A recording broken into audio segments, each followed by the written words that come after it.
Hello everyone, this is G and I'm back with another video. So it's a nice sunny day, sunny Saturday today in New York City. It's almost 9:30.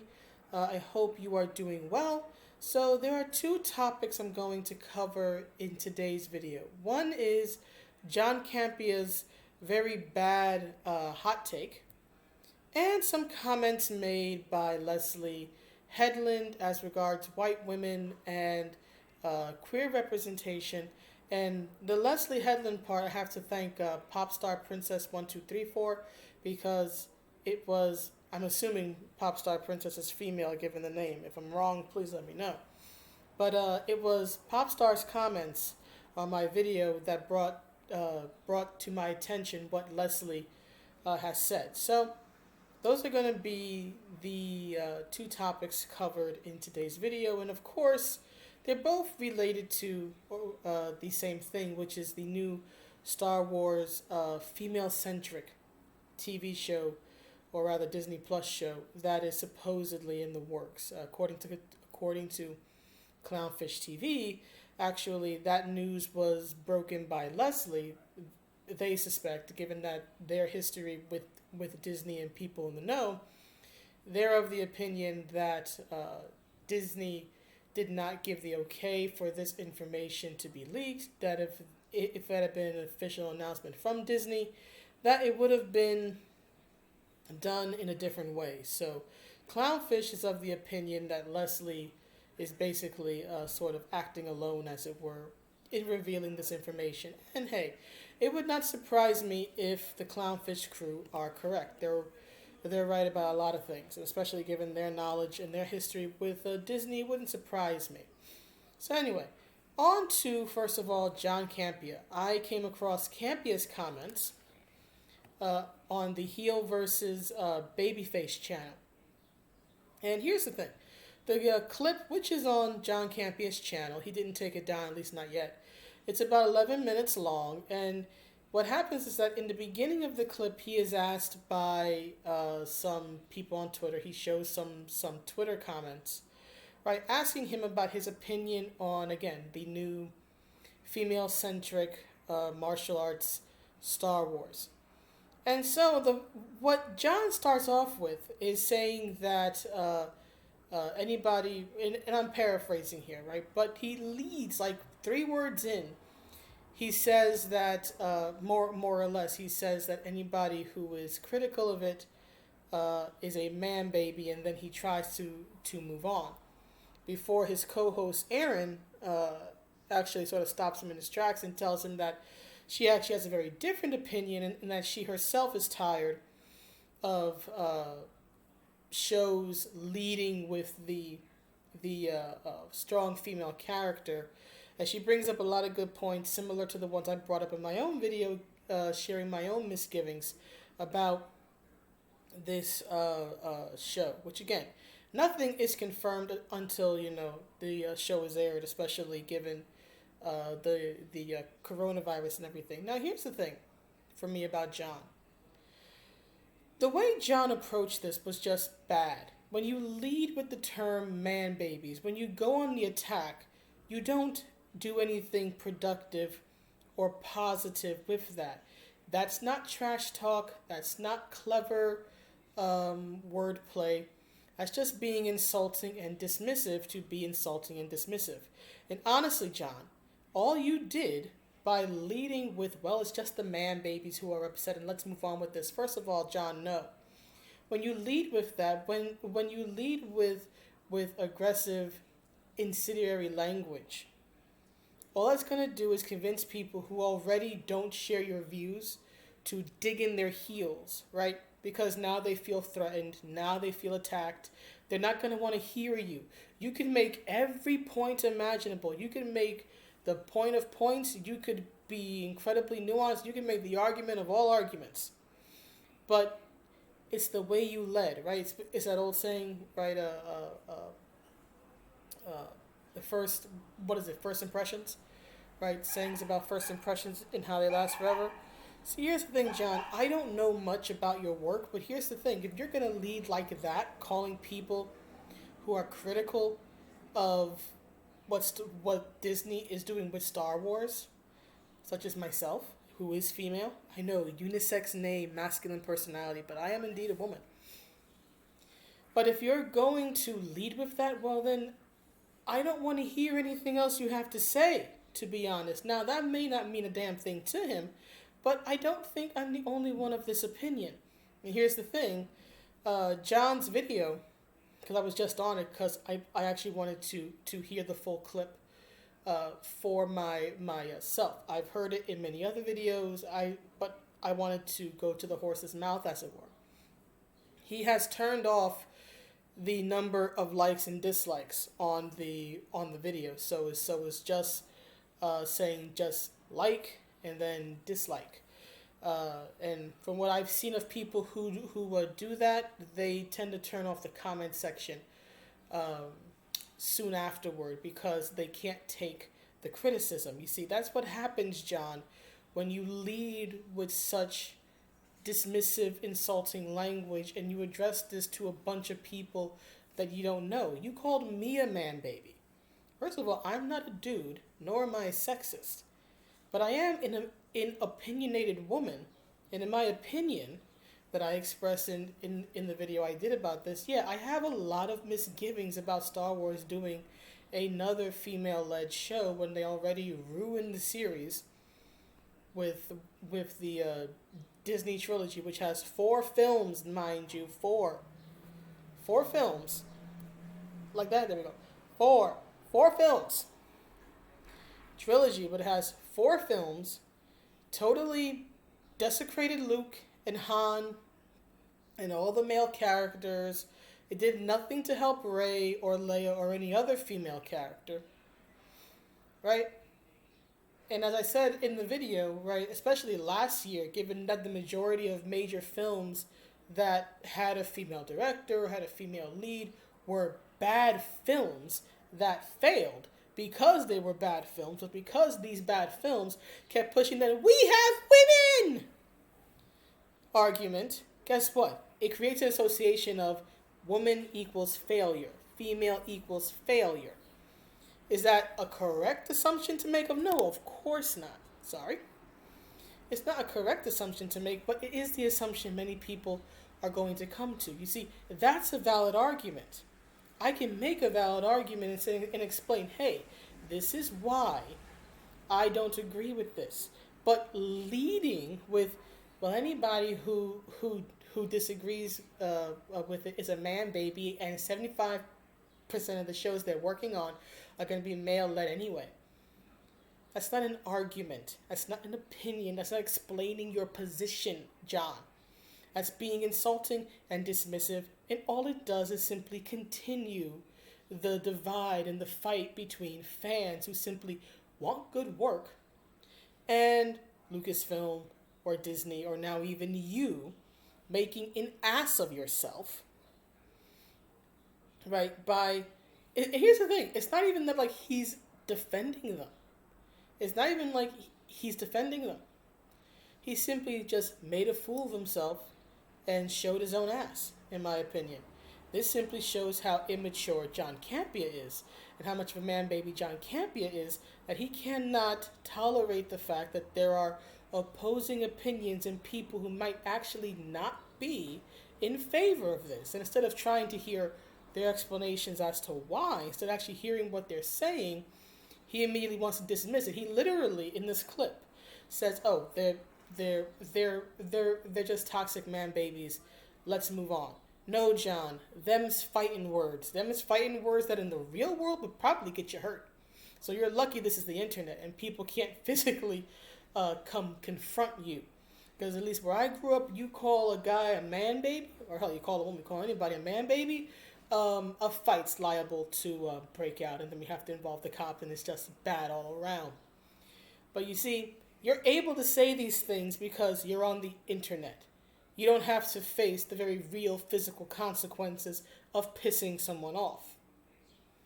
Right? So there's all that. And that's why you can talk trash, just like I can express an opinion and talk trash if I choose to, from the safety of my computer. But here's the difference. I can also back up what I say in the real world too. And if anybody tries to harm me over it, I can always A, defend myself, B, call the police, C, sue you. but anyhow, John, that's the thing. People talk about keyboard warriors. Well, you're a prime example because see, you can talk trash online and you can talk tough online, but you most likely are the same person who, the moment you get clapped back, the moment people push back and use on you what you used on them, right? Use the same language that you use to insult others if someone does it to you. And believe me, I saw the comment section, plenty of people are calling you out, myself included. Justly so, I would say, in most cases. You can't take it. So then you turn off the likes and the dislikes so people can't see how badly you are being ratioed. And it would not surprise me if he goes on Twitter or makes another video talking about how he's being harassed. No, my man. People clapping back when you say something dumb that's insulting and doesn't help with any sort of conversation is not it's not harassment. It's people giving you what for. It's people giving to you what you did and what you gave to them, right? If you don't want to be insulted, don't insult others. If you want people to listen to your argument and say, and at least try to understand your position, even if they don't agree with it, maybe actually make an argument. But insulting people, New York City noises. You gotta love the city. But anyway, I don't know if you can hear that in the background, but it sounds like a street sweeper or something. Of course. But anyway, as I was saying, you're not making an argument. You're not making an argument here, John. You're being insulting. And you are proving in your actions that you can't take the heat, that you can't take the argument. You can dish it out, but you can't take it. So if you can only dish it out, but not take it, I would suggest not starting a fight. If you can't back up what you say, and all you have to say is just insults, and believe me, I've experienced that personally with the LTG video I made, and I still got trolls on that one about me. If all you can do is just say insults, if that's the only argument you have no argument. So shut the up, John, for your own sake, especially when your co-host made you look like a damned fool, because she actually made good arguments as to why she does not like when execs and whatnot, or just promotion of general, leads with, we have a female character, it's going to be female centric. As she rightfully pointed out, if it ends up failing, which sadly the trend has been that it fails, then guess what happens? People, for better or worse, are going to blame the fact that it was women, that because it was a female director, that because it starred a woman, as the reason why it failed. Now the truth is that these things fail more often than not because they're simply bad. But as I pointed out in my own video, people are not going to think logically or rationally about it. They're simply going to say, oh, great, another show with a lead, with a female lead, with an anti-male director. How many times have we seen this before? That's not the type of engagement you want if you want this show to succeed. And honestly, John, it's people like you, these white knights, who make it that much harder for women in media. Because guys like you, right, make the word woman, make the word female a dirty word. You make it a word that execs, who in the end are all about that money, right? You make execs fear women because you don't present a good argument as to why there should be a female-led show. Here's the thing that I've learned with working with professionals. If you want to get a professional on your side, especially one who maybe is weary, right, of an idea that doesn't quite understand it, you have to convince them as to why this is a good idea, why this could work. You have to convince them to take a chance on you, to take a chance on your idea. You don't convince people to take a risk on you by attacking your detractors. You convince people to take a risk on you by hyping up the work, by saying, hey, look, I have this idea. I know that there are some people who are a bit iffy about it, who don't agree with it, but here's why I really think this could work. That's how you pitch something, right? Especially to an audience or to an exec that is rightfully concerned or critical or weary. Doing what you did, leading with, well, anybody who doesn't agree is a sexist man, baby, is not the way you go about it, Chief. And while there's always been people like you, John Campea, see, if people like John had been the one making final decisions on things in the 70s, 80s, 90s, and even in the 2000s, you wouldn't have movies like Terminator 2. You wouldn't have movies like Alien and Aliens. You wouldn't have Policewoman. You wouldn't have had Charlie's Angels or the original Wonder Woman TV show, right? You wouldn't have had Buffy the Vampire Slayer. You wouldn't have had Xena. You wouldn't have had all this stuff, right? You wouldn't have even 2017. You wouldn't have had the Wonder Woman film if it was people like John Campea, right, who were pitching these things, and it was people like John Campea who were making the decisions. Because the people above them who make the final decision would go, yeah, we're not too sure about this, all because of a bad pitch.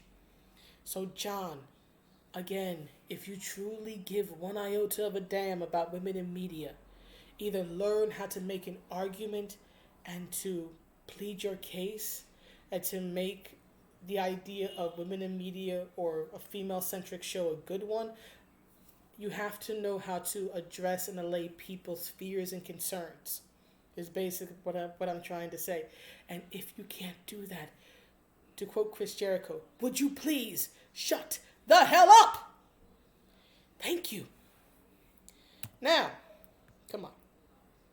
Now, on to Leslye Headland, right, who is supposedly going to be the head of this show, whether she's a director or a head screenwriter. I think it's going to be one of those things where she plays multiple roles. But anyway, she made some comments about queer representation that was made, that I should say Popstar Princess 123 notified me of. So I'm going to read the comment between me and Popstar, and then I'm going to give my opinion on what Leslye has said. So first things first, let me get to the video. So this is what Popstar Princess said on my video about the female protag, female-centric show for Star Wars. So Popstar Princess 123 says, right now we need more Mandalorian, less Disney Star Wars. Never forget that woman, meaning Leslye Headland, said that if you're attractive to men, then you're not a gay woman. To which I responded, she said that? Wow. Last I checked, a lesbian is a woman who is sexually / romantically attracted to women. And only women, sorry, bi, pansexuals. It's got nothing to do with what men who are attracted to women find attractive. To which Popstar Princess responds with, Gene, Doomcock read it in his video. It pisses me off because feminists don't acknowledge that attractive women are attractive to women too. Her words are insulting on so many levels. My list keeps growing. And then Popstar gives me a link to Doomcock's video and the timestamp, which is 9 minutes, 17 seconds in. I do have Doomcock's video. The link to his video, I should say, in the description. There are several links to what Campea said, to what Leslye said in the description if you are so interested. So here's what I have to say to that. First of all, I agree fully and firmly with Popstar Princess. Now, for those who haven't seen the video or don't quite know what Leslye said,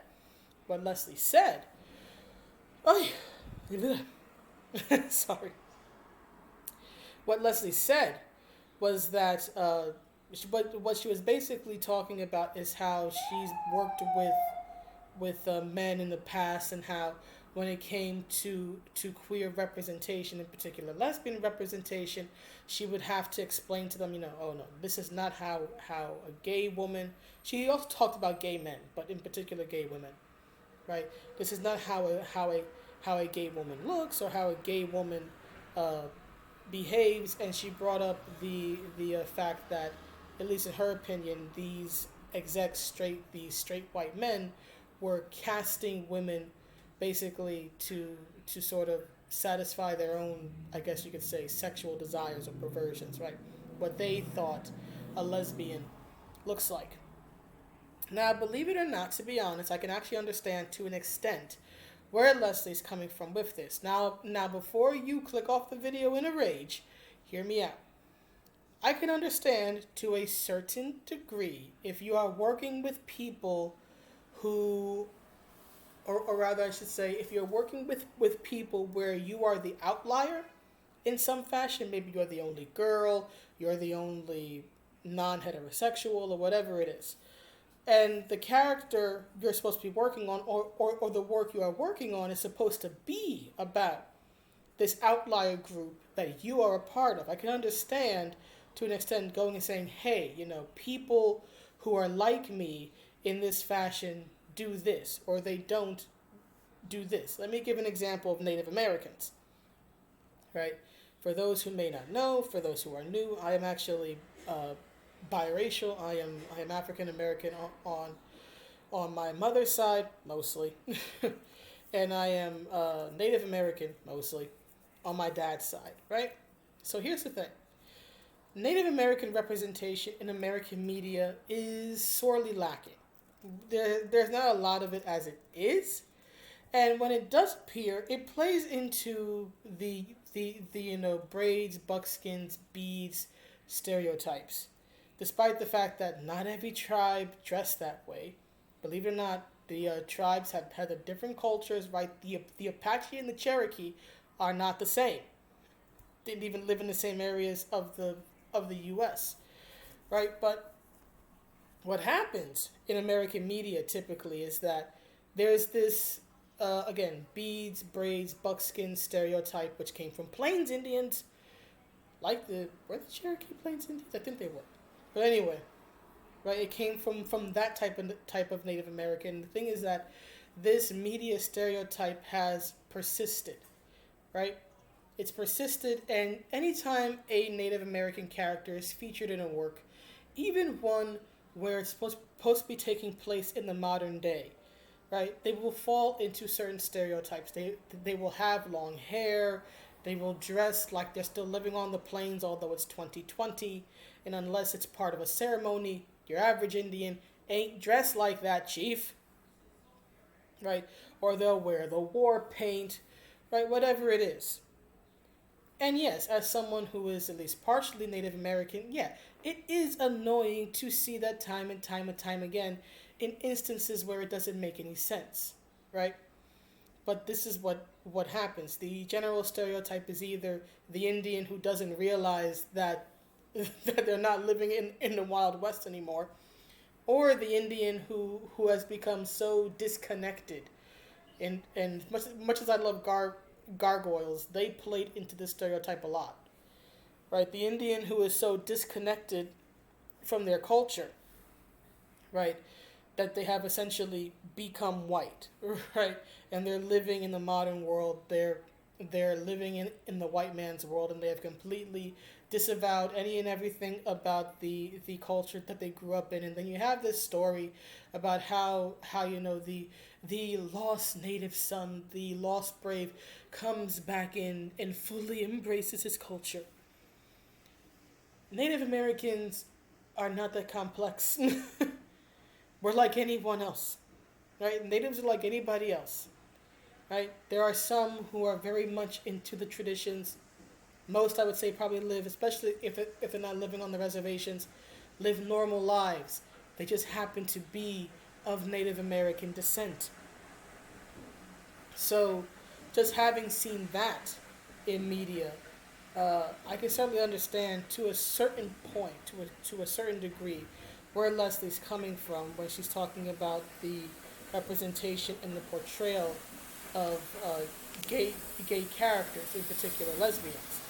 The part where I disagree with her is where she says that it's these men just casting to their own I guess perversions or desires. Here's the thing. Leslye is not the end all be all on what a lesbian woman is. Same way I'm not the end all be all to what a Native American is, or a biracial person is, or a woman is, or a New Yorker is. I'm one person. Right? I can tell you what I think, I can tell you what my experience has been, I can tell you what I've seen from other people like me, but I am not the end all be all. I am not the arbiter. I am not the official representative of biracial New York women. Just like Leslye is not the sole end all be all arbiter representative of lesbians. Some lesbians, live up to the, say, butch lesbian stereotype, right? The buzzed hair, the very masculine look, and there are others who look very feminine and very beautiful. One that comes to mind for me is WWE pro wrestler Sonya Deville. Real name Daria Baronato, I think it is, Italian. She's lesbian, and I don't mean the character is lesbian. The woman, Daria, is lesbian. She's very openly lesbian, to the point where she literally wears a pride flag in her back pocket when she runs to the ring. And if I remember correctly, I think the whole flag in the back pocket thing comes from like gay culture, like in the 60s or like 70s, where it's kind of like a discreet way to like signal to people in the know that you were a certain non-hetero sexuality. At least if I'm remembering it correctly, right? So, a lesbian can look like anyone or anything. Now, are there some stereotypes as to the appearance? Yeah, sure. But those stereotypes are not true for every lesbian in every instance. They're not even true for Miss Leslye here. In this particular picture, right, she looks very feminine, right? Long hair, right? She's not playing up to the butch lesbian stereotype.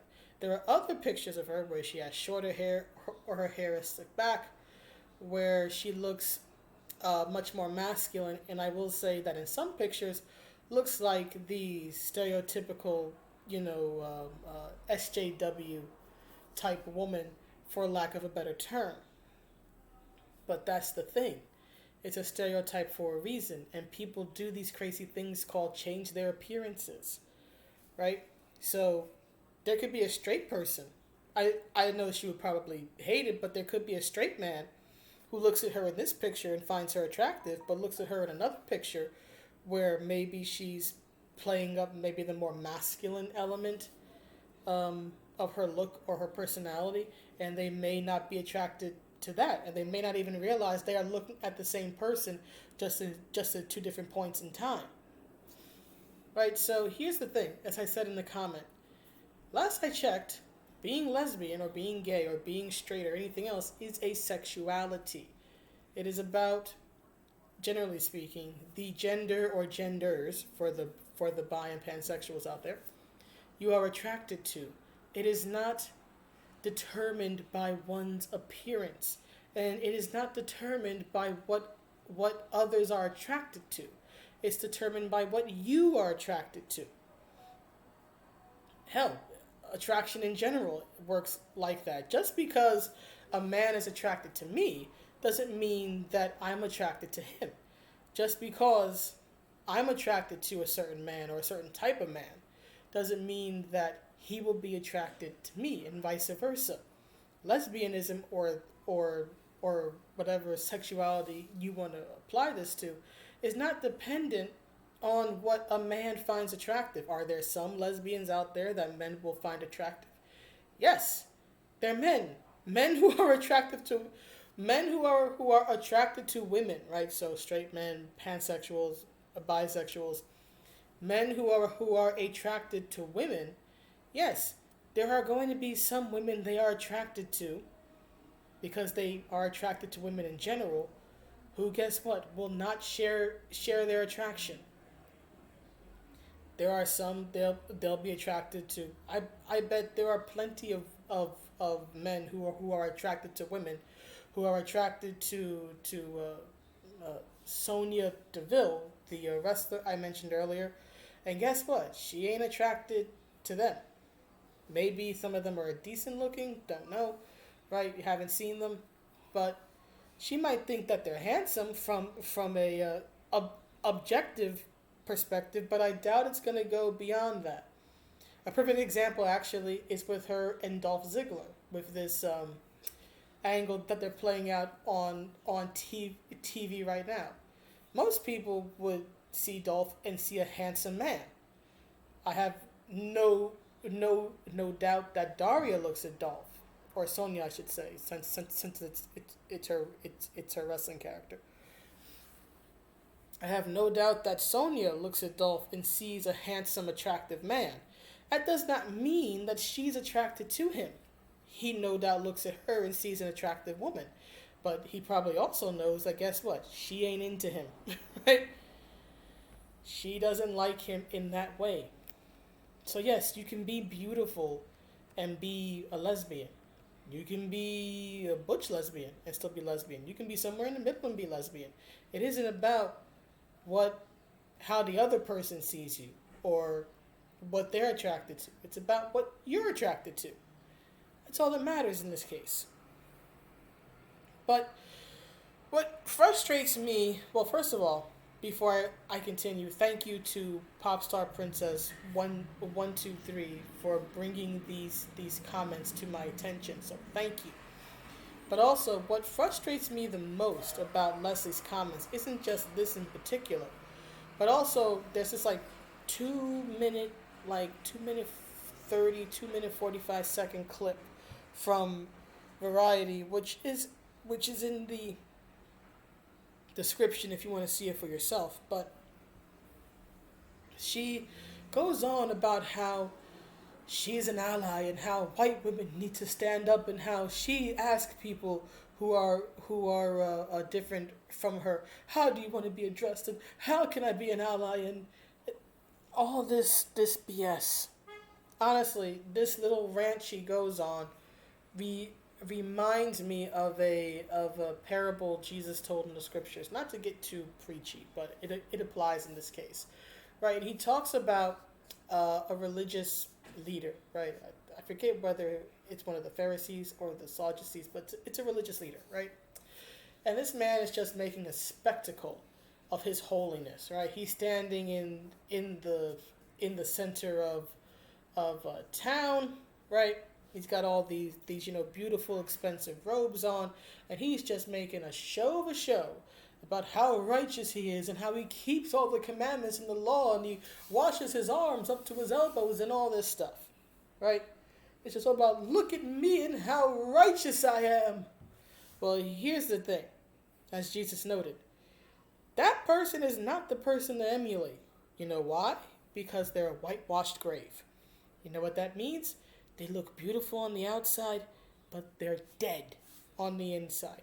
There's nothing but death and destruction in dead men's bones, or in this case, dead women's bones. Inside, nothing's alive. There's nothing of value.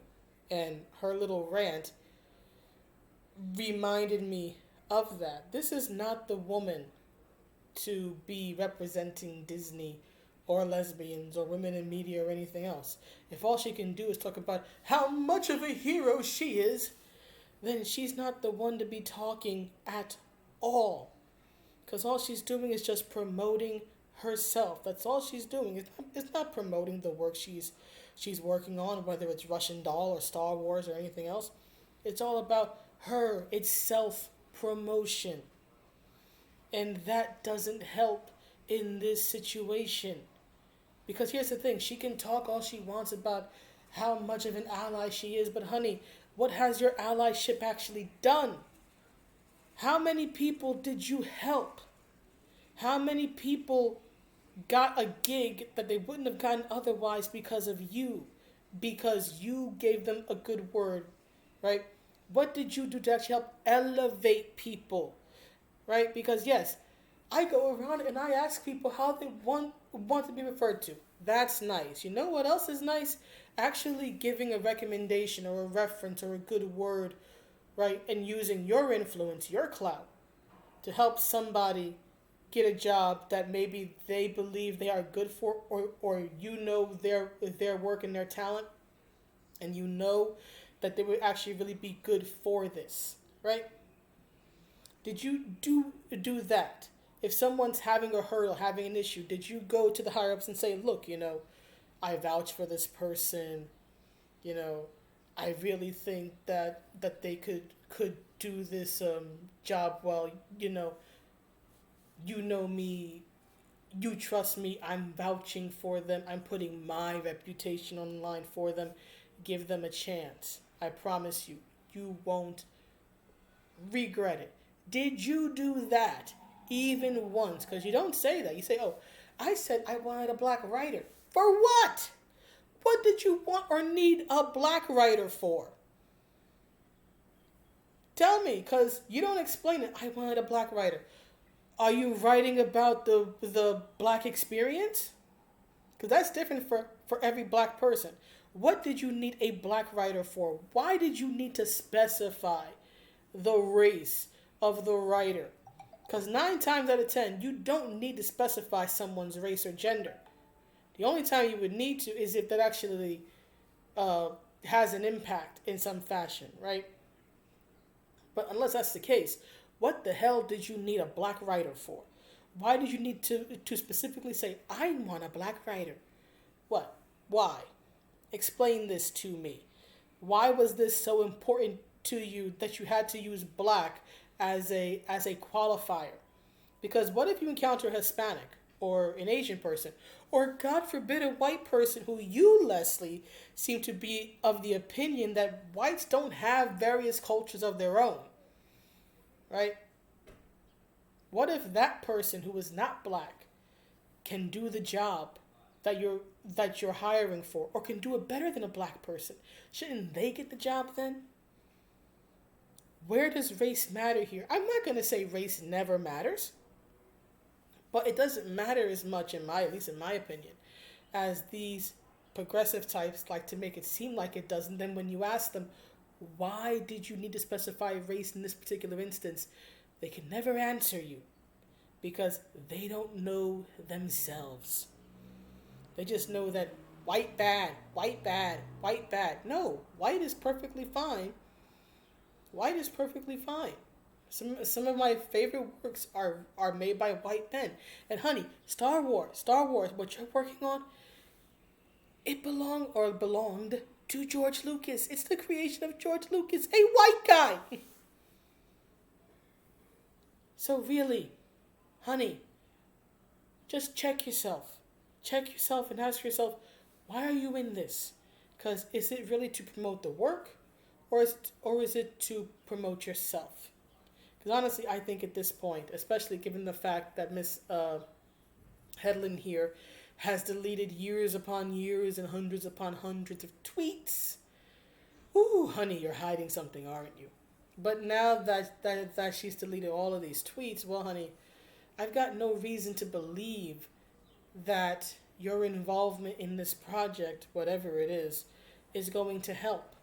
And that's the sad thing, because if this project does go through, right, when you have a bad actor, a bad apple as the head, right, and you have people with their own various agendas looking to promote themselves, right, make themselves look good, but they don't want to make the finished product look good, guess what you get? You get a finished product that's going to further divide the fan base, that is again going to make women a 4-letter word that execs, who in the end are all about that money, are not going to want to take a chance for. If you care, Leslye, anything about women, be it women in general or lesbian women, think about the product before you think about promoting yourself. Because guess what? If the product's good, then you both get the self-promotion you're looking for, obviously, and the work will be good, which means that the fans will be happy. If the work is good, it's a win-win. If the work is bad, ultimately it's going to cost you in the long run. You might get that self-promotion now, but if it fails, it's going to hurt you in the long run. And it's going to hurt a lot worse. So maybe focus on the work being good instead of the work making you look good. But anyway, that's the video. I'm out of breath and I'm out of thoughts. So let me know what you all think, and I will see you all the next one. Have a good day, everyone. Bye.